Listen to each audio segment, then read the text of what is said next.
I'd like to begin today's broadcast by asking a question. Why are blacks not rushing to Mars? Let me explain why I'm asking this. We live on a planet that runs on money. We live on planet Earth, not planet Mars. Anywhere you go on this planet will confirm that. When you go to America and you want food, they will first ask you for money. When you want to go buy clothes in a department store on Saks Fifth Avenue, they will ask you for money. In London, when you want to go shopping at Harrods, they will ask you for money. In Tokyo, when you want to go to Ginza and Omotesando, they will ask you for money. Whites understand this. Arabs understand this. Jews understand this. Asians understand this. However, there's only a small segment within black society that understands this. For some reason, when you talk about money with the majority, and when I say majority, I mean exactly that, not a minority. I mean the majority of blacks.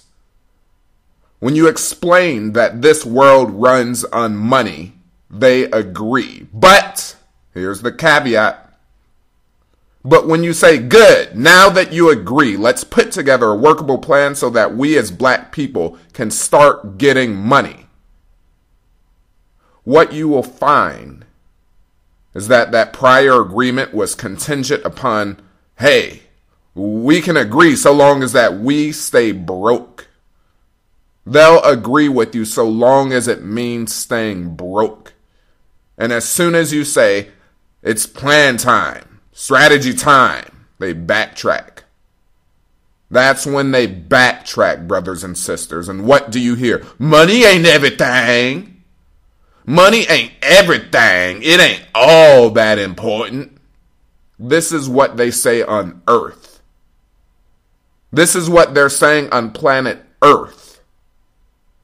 Money ain't everything. In China, you need money to buy a car, money to get a home, money to get a private tutor for your kids. In Germany, you need money to eat in a restaurant, to get a hotel room, to take a flight from one end of the country to the next. In Mexico, you need money to hop in a taxi. We can go down the damn line. You name the country and I'm going to tell you what you will need. Money. And black people, we try to escape this by saying, but what about the Amish? What about the Amish in America? They barter. They don't need money. First off, Amish don't have any power. The people with power allotted them their corner and they said, you can go live off in that corner and don't contaminate this power and wealth that we're amassing. That's what the Amish were told. Second off, when black people talk about the Amish, when they're talking about, but the Amish don't need money, why aren't they trying to go live with the Amish then? Why aren't all these blacks running to become Buddhists and monks that are forbidden from touching money? Why are these people who say money ain't everything? Why aren't they going to places in the world where money isn't everything? Why is that? Instead, they want to stay in a place where money makes everything run, and they want to bring up the Amish and how money isn't everything to them.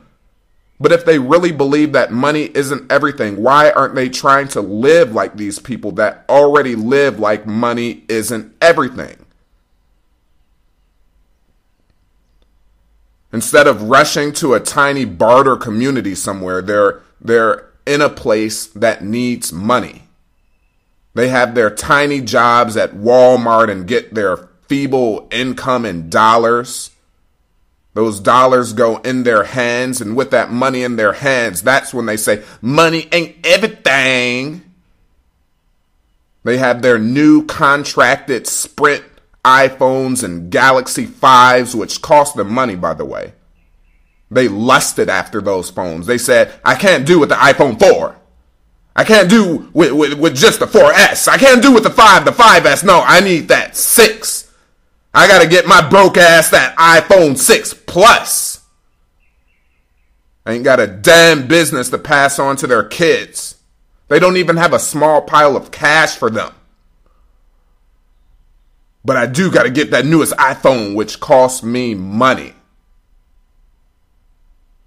Yeah, I had the last one when that came out. That cost me money. Got the one before that. That cost me money. But money ain't everything. Brothers and sisters, they might not be driving around in a 2015 Escalade. But they said, I'd be damned if I'm going to drive around in a 2000 Hyundai. I don't touch anything before 2010. Them cars before that wasn't made for my iPhone, and that car cost money. And as soon as you say, hey, since this world runs on money, why don't we as black people organize ourselves? Me and you, brother, the two of us, the three of us, let's do it. But look at the Amish. I'm trying to live a simple life. Money ain't everything. That's what they say to you with their iPhone 6 Plus in their hands, and they're trying to switch it off to vibrate so it doesn't ring and call attention to the fact that they're trying to floss their money, but they've got to hide that. You switch this over to vibrate. Because I brought up the Amish, so let me try to pretend like money ain't everything so I don't got to do any work, because really I'm a coward. I don't want to build nothing. So like I was saying to you, sorry about that. I had to do something to my phone there. Like I was saying, money ain't everything. Look at the Amish. They barter. We can too. They churn butter. We can too.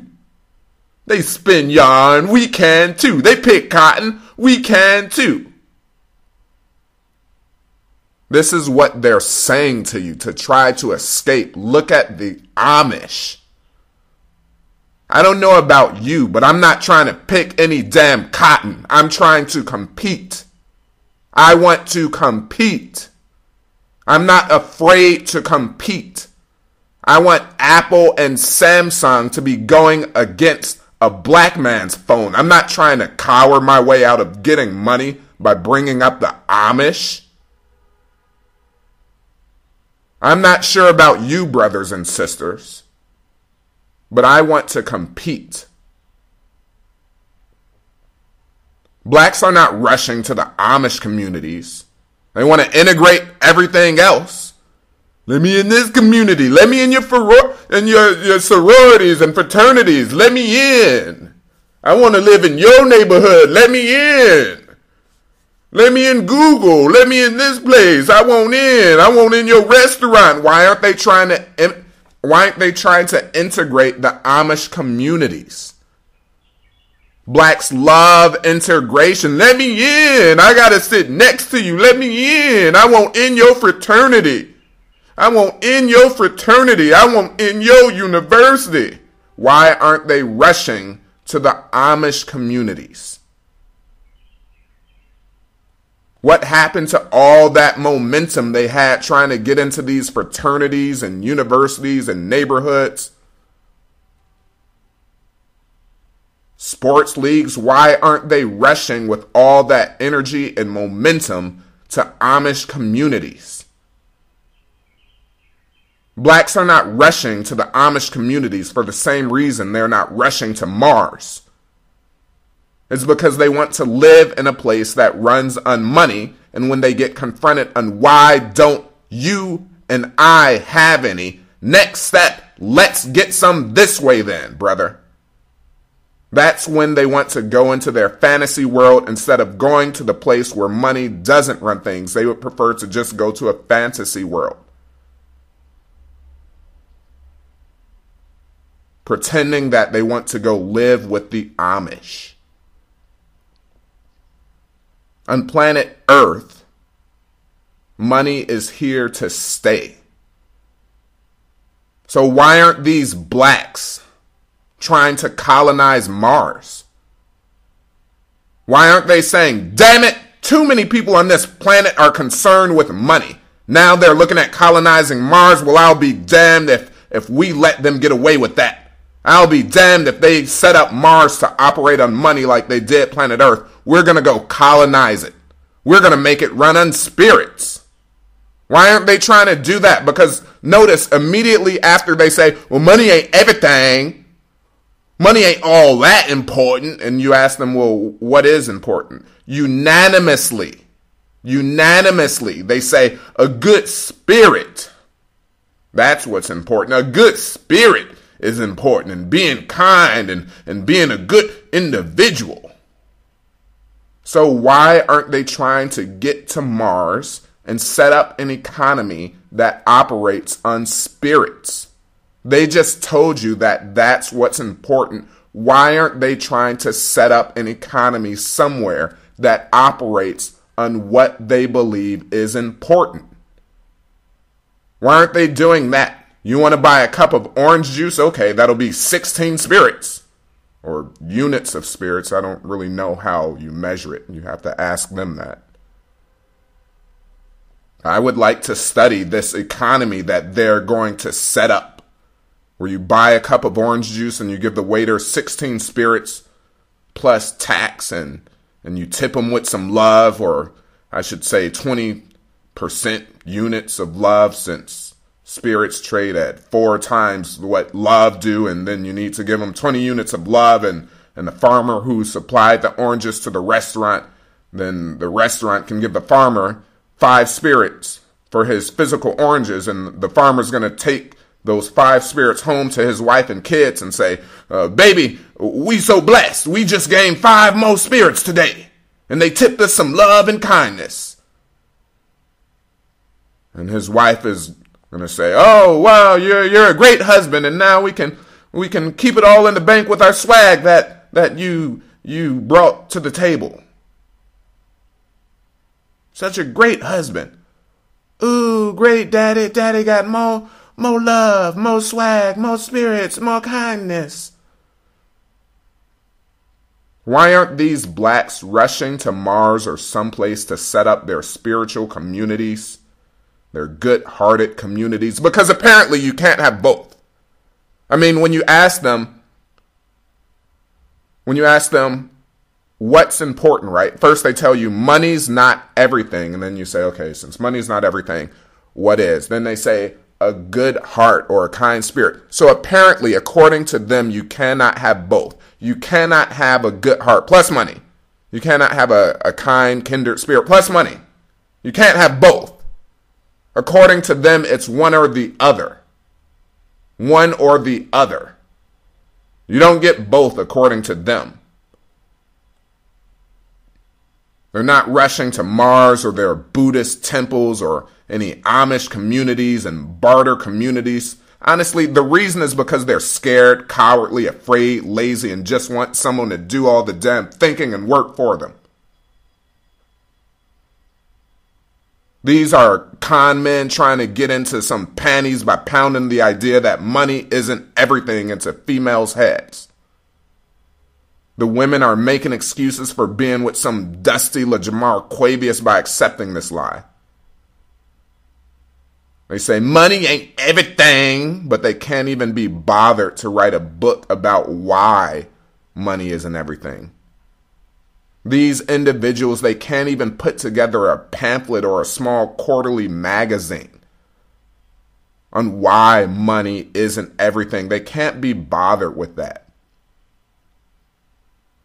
They're too lazy. They've got more important things to do in their iPhones. Someone just put up some new tweets on Twitter. They've got to chat with their Facebook friends. They've got to get home to watch the newest episode of The Walking Dead and Scandal. Oh yeah, but by the way, money ain't everything. Because I don't got time to even be concerned about money with these TV shows out here I gotta watch. How you expect me to build an economy when I gotta watch 5 seasons of The Walking Dead? I don't got time for that. Brothers and sisters, that's the precise definition of a coward. They don't want to come out of their hustle. They're not interested in building a legacy for their kids. They're not planning to give their children a position in their company. They're telling their kids, take your black ass out there and ask some white people for a job. If you want to know why it is that your boys are working in Walmart, if you want to know why they got stuck at many of these dead-end jobs, no place to go, I'm telling you it's because their fathers didn't prepare a place for them in their own company. You got all these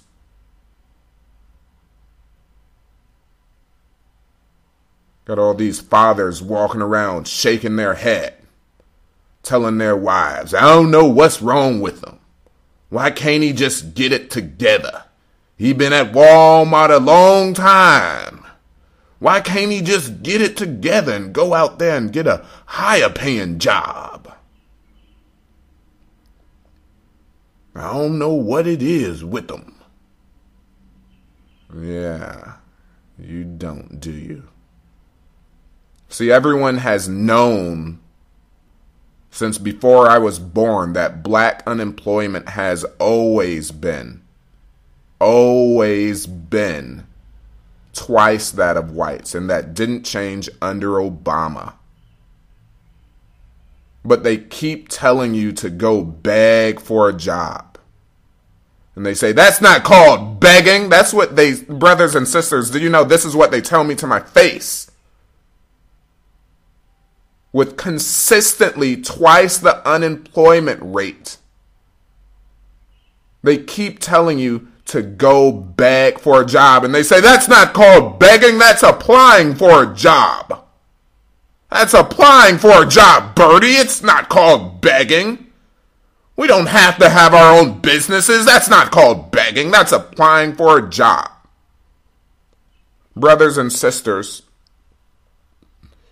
I didn't know I was begging when I was growing up, but I felt it, and I'll explain how. And as a child, you can feel these things, although you shouldn't be relying on feelings. We need definitions. But let me explain it like this. When your parents don't give you food and send you next door to ask the neighbors for food, that is the definition of begging. The reason I alluded to the word feel a moment ago was because as a child, when I was made to do that by different family members, they altered the definition of begging. They said, well, that's not called begging. You're just applying for some noodles, for some instant noodles from them. That's not begging. We're just applying for some sugar. We're just applying for a stick of butter. We're just applying for bread this time. Next week, we're just applying for rice. Next time, we're just applying for oatmeal. That's not called begging. You're just asking and seeing if any is available. And why is that? Because we don't have any for you. But parents keep telling their kids, generation after generation, this is already 2015, and they keep telling you that that is not begging. And then when you come back jobless, as expected, they tell you, well, go apply some more. Go apply with Morgan Chase. They want you. JP Morgan Chase. They want you. Go apply at Princeton. Go apply at these white universities where the frat boys are chanting with their fists pumped up in the air in unison. There will never be a niggerette saint. There will never be a niggerette saint. Proud. Chest out. Sticking out. They're saying, go apply there. They want you. Go apply at Nike. They want you. Go apply at Google. They want you. Go work at Verizon. They want you.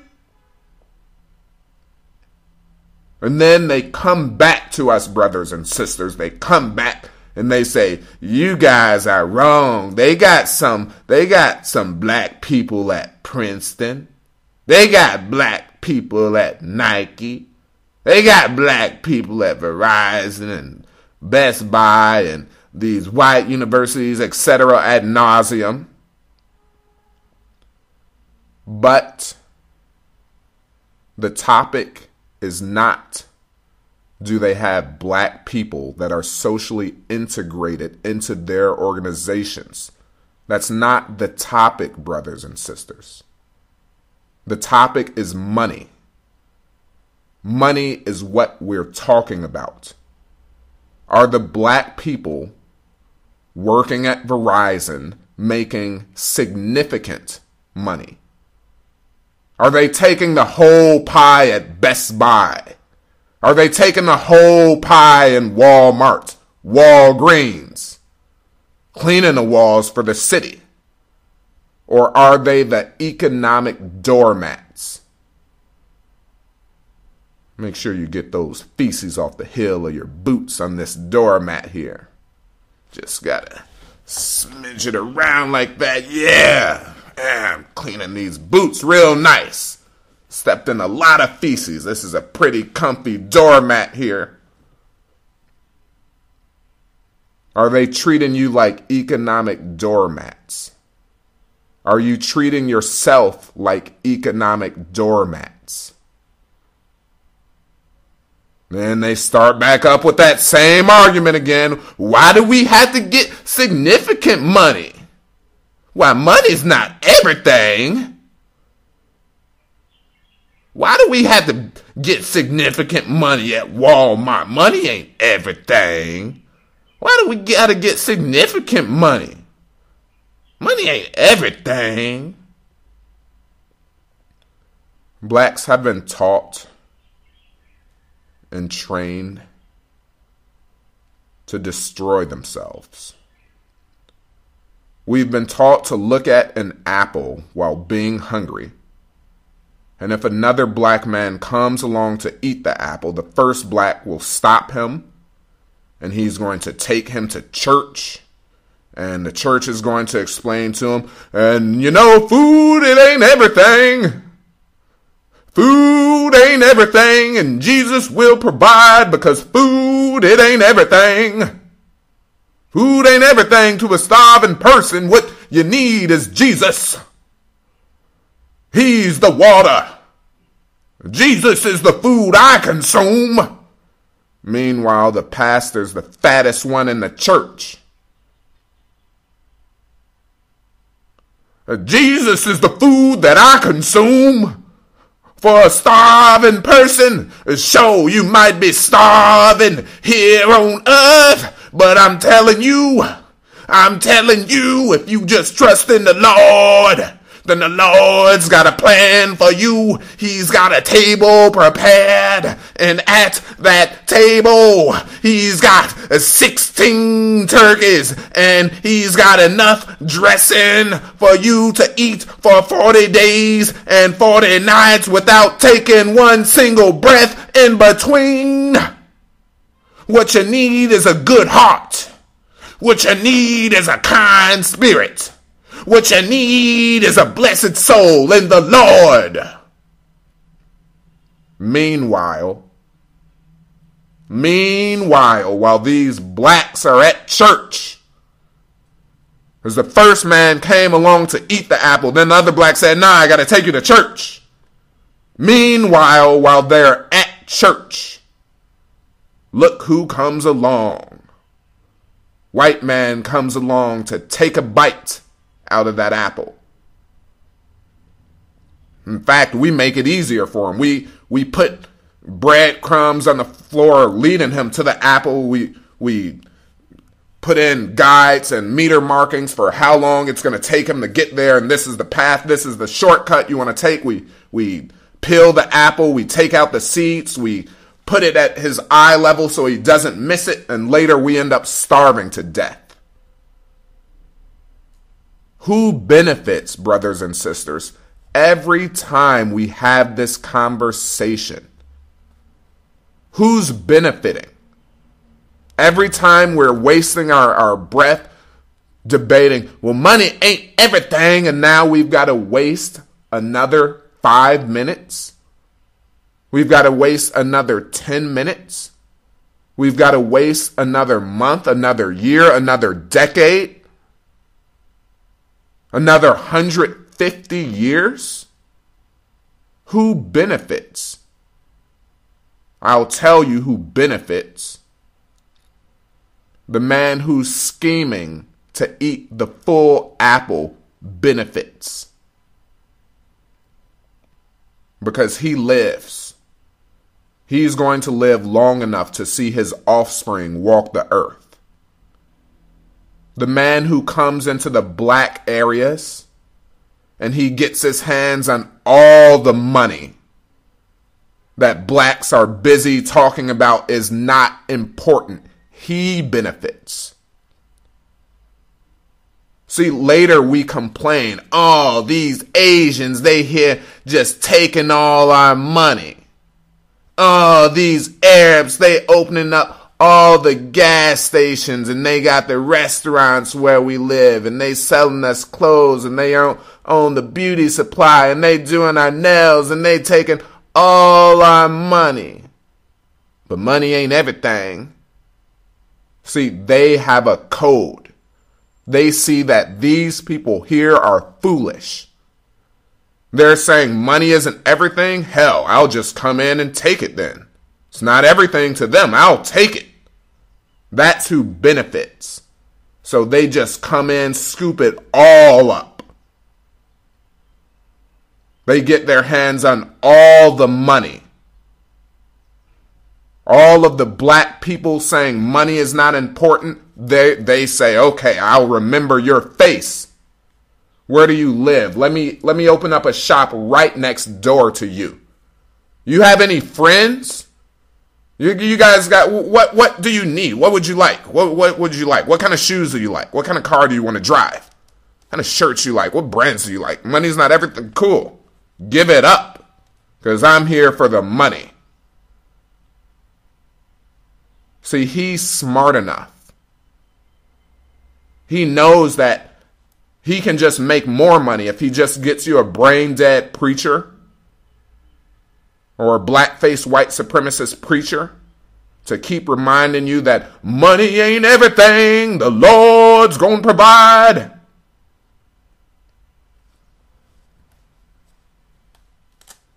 It's gonna benefit him. That's who benefits, brothers and sisters. Planet Earth is occupied by a system that runs on money. I'm finishing up here. If you don't like it, we all know about the talks of colonizing Mars. Go there and set up a system that runs on your swag, your religion. It runs on your kind hearts. Set up a system there. Set up an economy where you buy your food for 3 units of kind hearts and you can book a hotel with X units of Jesus, X units of the Holy Spirit in your soul gets you a flight.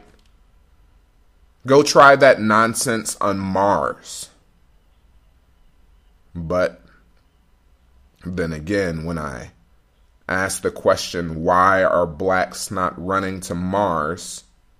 I think we already understand that they're not rushing to Mars or temples or anywhere else where money isn't everything. Because they're just downright either too stupid to run or too cowardly.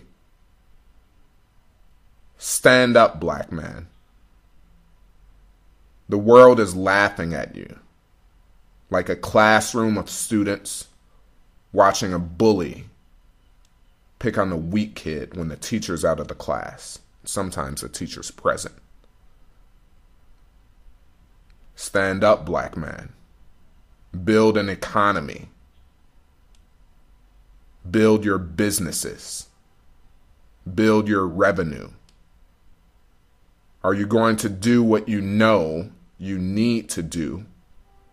Or will you keep making excuses that money isn't everything? Build power, build wealth, build influence.